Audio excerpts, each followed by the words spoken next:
Modern authentication is the foundation for secure cloud access. In this module, we'll look at how Entra ID connects users to Microsoft 365, Azure, and SaaS apps using modern protocols, while reducing legacy risk and enabling stronger controls like conditional access. Up to this point, we've built the identity foundation: Active Directory, Kerberos, NTLM, authorization, DNS, group policy, and assessment. Then we moved into Entra ID, looking at cloud identities, users, groups, roles, and boundaries. Now we shift to sign-in, how modern protocols, SSO, and hybrid models allow those identities to authenticate securely across cloud and on-premises environments. Modern authentication matters because it turns sign-in from a simple password exchange into a controlled, token-based trust decision. Entra ID verifies the user, issues tokens, and allows that identity to reach Microsoft 365, Azure, SaaS apps, mobile clients, and custom apps without repeated prompts. Each sign-in can also be evaluated in context: who the user is, what device they use, where they are, which app they access, and how risky the request appears. That context is what enables single sign-on, MFA, conditional access, and centralized governance. Legacy authentication breaks this model, so finding and replacing it is a migration priority. Entra ID acts like the trusted issuer of a digital access pass. First, authentication proves the user's identity, who they are, and whether they signed in strongly enough, possibly with MFA. Entra ID then issues a signed token.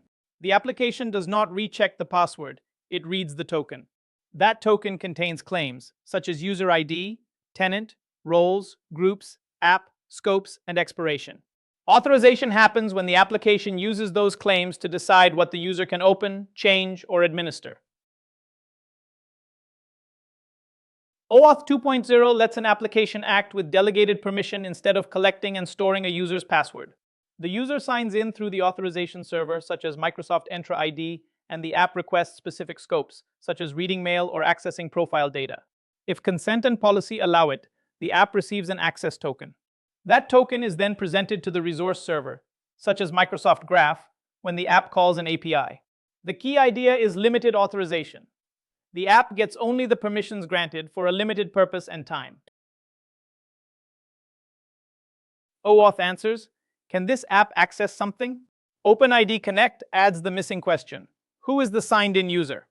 After Entra ID authenticates the user, it can issue an ID token with identity claims, such as name, email, and user ID.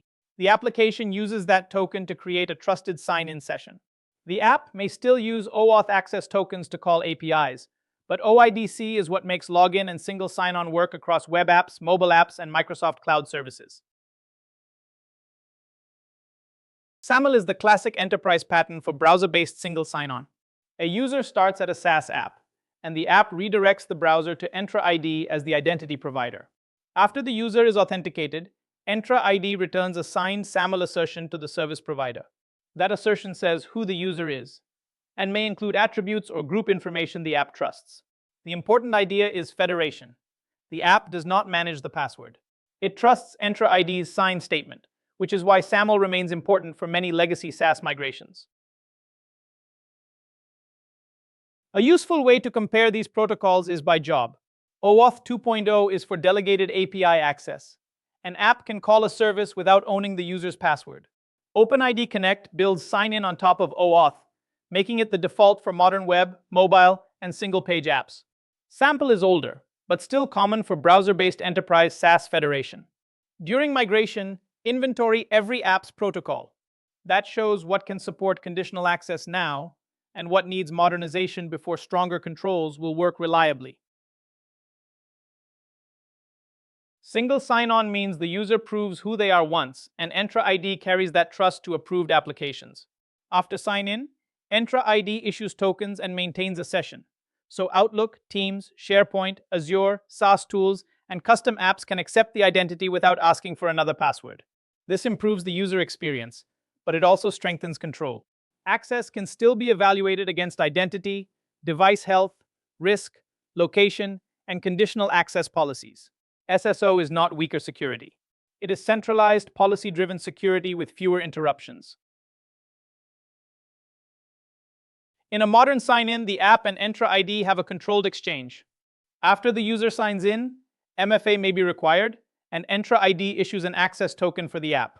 Because that token is short-lived, a refresh token can request a new one without constantly interrupting the user. But the session is still governed.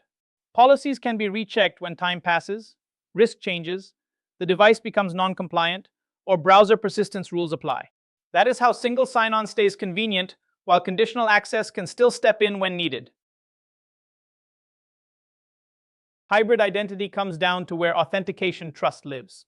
With password hash sync, Entra ID can validate cloud sign-ins directly, which keeps the design simple and resilient.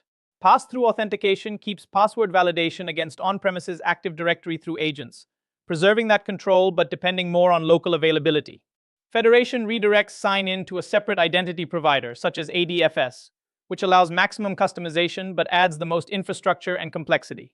Most migrations start with the simplest model that meets security and availability requirements. Password hash sync is the most straightforward cloud authentication model. Active Directory keeps the original password hash, and Entra Connect or Cloud Sync sends Entra ID a further derived, cryptographically protected representation. Plaintext passwords never leave your environment. Once sync is in place, Entra ID can validate user sign-ins directly from Microsoft 365 and other cloud apps. The main benefit is resilience. If a domain controller, VPN, or network link is down, cloud sign-in can still continue. That is why PHS is often enabled as a baseline, even when PTA or federation is the primary method. With pass-through authentication, the user still starts at the Entra ID sign-in experience. Entra ID receives the request, but it does not validate the password itself. Instead, a PTA agent picks up the validation request over a secure outbound connection and checks the credentials against on-premises Active Directory. The result returns to Entra ID, and access to the cloud app is granted or denied.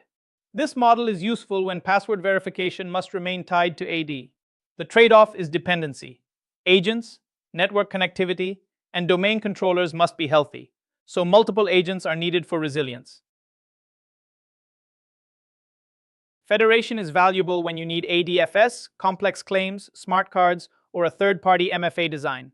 It also brings more moving parts, more dependencies, and more places authentication can fail during migration. The larger risk to address is legacy authentication. Protocols like POP, IMAP, SMTP AUth, and older Office clients often cannot enforce modern token-based controls. As a result, they may bypass MFA and weaken conditional access. Before cutover, find every legacy sign-in, validate application compatibility, and block or replace basic authentication wherever possible. Strong migration planning removes both unnecessary federation complexity and hidden bypasses. Modern authentication is the bridge between your AD environment and Entra ID.